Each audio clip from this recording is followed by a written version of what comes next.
तो जब भी इन लोगों का कोई काम आता है, आई बोलते हैं तो इन लोगों के हित में हम काम करते हैं। तो ये सब काम सुनिए, अरे ये सब चीज बोलने का क्या मतलब है?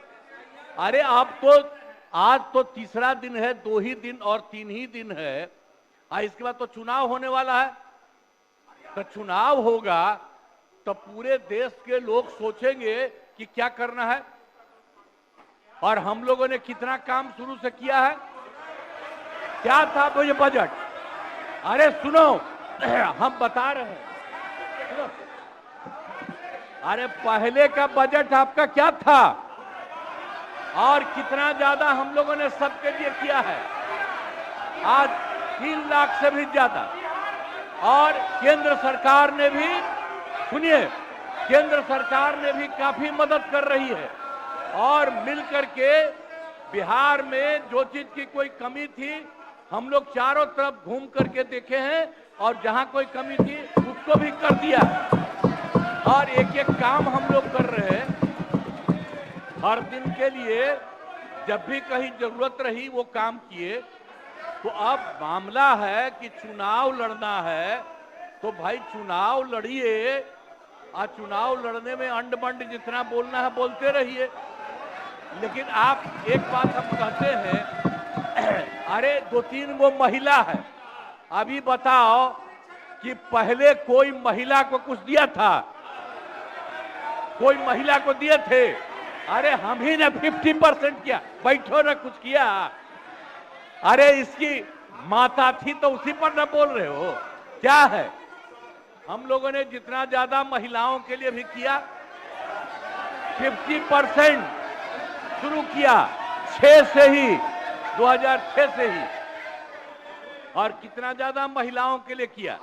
और उसके बाद आप लोग मुस्लिम के लिए क्या किए? कुछ नहीं किए, और उनके लिए भी सारा काम हम लोगों ने कर दिया। तो सारे लोगों के लिए हम लोगों ने शुरू से काम किया। और बीच में थे तो कितना ज्यादा पढ़ाई कर रहे थे। अब उसके बाद मान लीजिए नहीं कुछ किए, देखा इधर उधर नहीं थे तो छोड़ दिया। अब सुनिए, अरे छोड़ो ना, जाके चुनाव लड़ोगे, सबको अधिकार है चुनाव लड़ने का। लेकिन हम लोगों ने जितना काम किया है और उसी को लेकर के सब जगह चुनाव में जाएंगे और एक एक बात बता देंगे। और पहले कुछ था, अरे भाई जानते हो बच्चा न हो, अरे तुम तो बहुत बच्चे न थे। अब जानते हो पटना शहर में भी शाम में कोई निकलता था? कोई शाम में घर से बाहर जाता था? कहीं जाने का रास्ता है? ये जितने पत्रकार हैं इन लोगों को भी हम कहेंगे कि पहले क्या बुरा हाल था, और 6 से हम लोगों ने जो काम किया, ये दोनों चीजों को याद रखिए। हम कहेंगे अब क्या जरूरत है? अरे अपना अरे हाउस में, ये हाउस है, अब फिर जो चुनाव होगा तो सब हाउसे में जो रहेगा। अब जो भी देश की जनता जिसको भी जिताएगी, जो भी होगा। तो इसीलिए इन दिनों इतना ज्यादा आप लोगों को बेमतलब का नहीं करना चाहिए। तो संजय जी हम बैठिए। कहेंगे कि भाई अभी जो आपका है, हर किसी से जिनका जो चुनाव है कराइए वही चीज। हम तो यही कहेंगे, अब अननेसेसरी कोई करने की कोई जरूरत नहीं। शांति बनाए रखिए, शांति बनाए रखिए।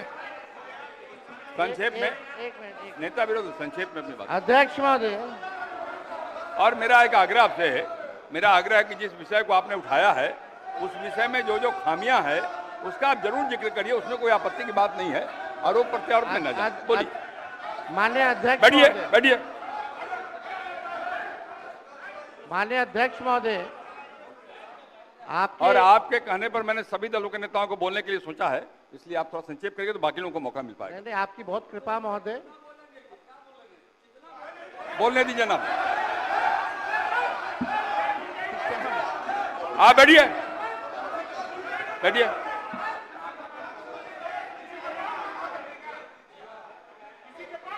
वीरेंद्र जी चुनाव में रहिए आप। काम करना चाहिए था, वो ये काम नहीं कर रही। इसका हम इस सदन में हम खंडन करते हैं और ये सच्चाई है महोदय। मतलब चुनाव आयोग का ये कहना है कि हम जो है कंप्लेंट मिला कि बाहरी वोटर आ गए हैं या बाहर के अंदर आ गए हैं, ये उनके न्यूज़ के सूत्रों से मिला। शर्म की बात है कि अभी भी इतना बड़ा ड्राइव एसआईआर का चल रहा है और इलेक्शन कमिश्नर अब तक जो है प्रेस कॉन्फ्रेंस करके अपने पक्ष को नहीं रखे हैं और सूत्रों से खबर मिलती रही है।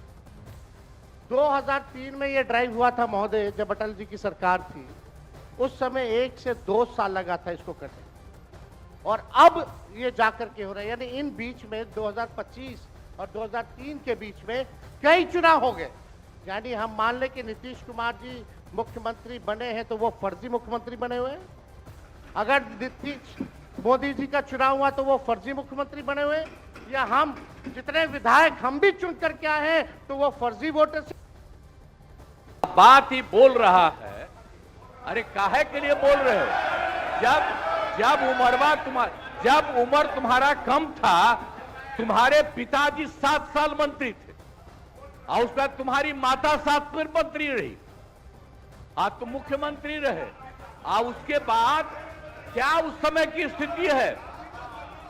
अगर चाहोगे तो पहले क्या था और उसके बाद से जब 20 साल हुआ, हम तो 9 महीना नहीं भी रहे, हमने दूसरे को दे दिया।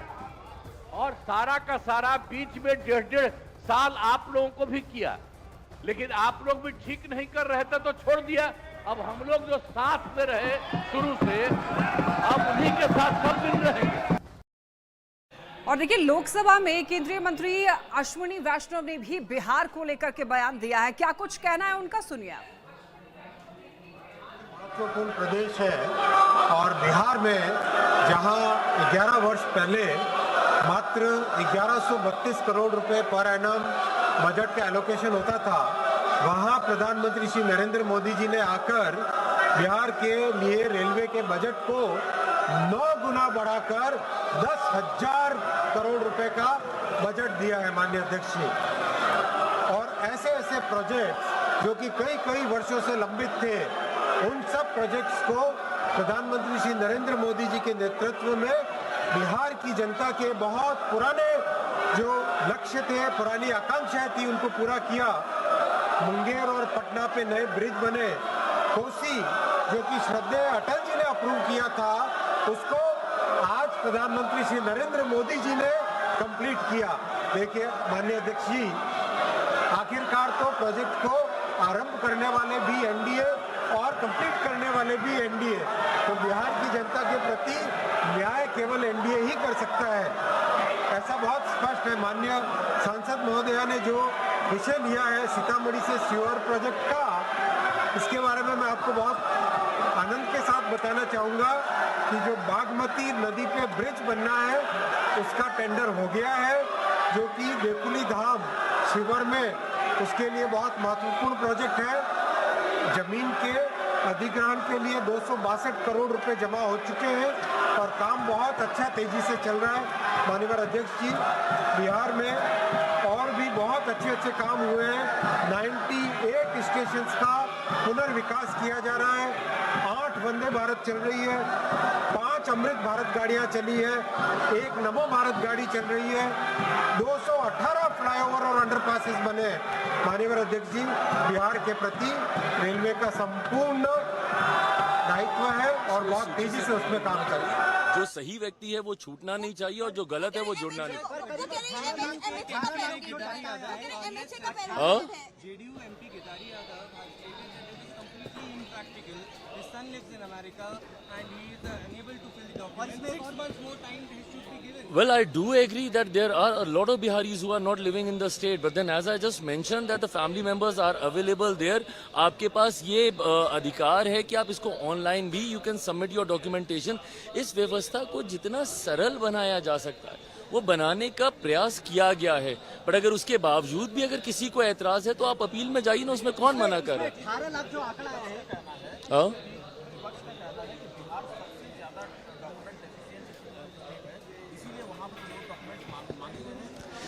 भाई आज नहीं तो कल इस प्रक्रिया को आपको अपनाना ना होगा। कब तक आप बिना डॉक्यूमेंटेशन के आप रहिएगा? आज नहीं तो कल। और ये विपक्ष के लोग क्योंकि जमीन पर रहते नहीं है, इनको पता नहीं है इस बारे में कि आप कैसे जाके आप अपने समर्थकों की आप मदद कर सकते हैं। अगर चुनाव आयोग की तरफ से BLO को अधिकृत किया जाता है तो वहीं हर राजनीतिक दल, मैं भी एक राजनीतिक दल का एक अध्यक्ष हूं, हम लोग की तरफ से भी BLAs को अपॉइंट किया जाता है, बूथ लेवल एजेंट्स को अपॉइंट किया जाता है, जो हर चुनाव में मदद करते हैं हमारे मतदाताओं की उनके डॉक्यूमेंटेशंस को कंप्लीट करने के लिए। आज की तारीख में अगर मेरे पास कोई ऐसी शिकायत आती है तो मेरे पास मेरे BLAs हैं उस शिकायत को एड्रेस करने के लिए। आपके कार्यकर्ता अगर जमीन पर नहीं जाते तो ये शिकायत फिर आपके मतदाताओं को संभवतः आपसे हो सकती है। 18 लाख जो है, जो डाटा है, 18 लाख जो लोग हैं वो मर चुके हैं, फिर भी उनका वोटर लिस्ट में नाम था। हालांकि विपक्ष लगातार इसको लेकर हंगामा कर रहा है कि वोटर जो लिस्ट है वो काटे जा रहे हैं। तो जाए तो अरे प्रभु, ये शिकायत विपक्ष ही सबसे ज्यादा करता रहा है कि जो मर गए हैं उनका नाम है, जो जीवित है उनका नाम नहीं है, जो व्यक्ति है उसका 2-2 बार नाम है, उसका 3-3 बार नाम है, डुप्लीकेसी ऑफ द वोट। ये सारी शिकायतें विपक्ष निरंतरता में हर चुनाव के बाद करता रहा है। और आज जब उनकी शिकायत को एड्रेस किया गया है चुनाव आयोग के माध्यम से तो उनको उस पर भी शिकायत है, तो छिट भी आपकी पट भी आपकी नहीं चलेगा।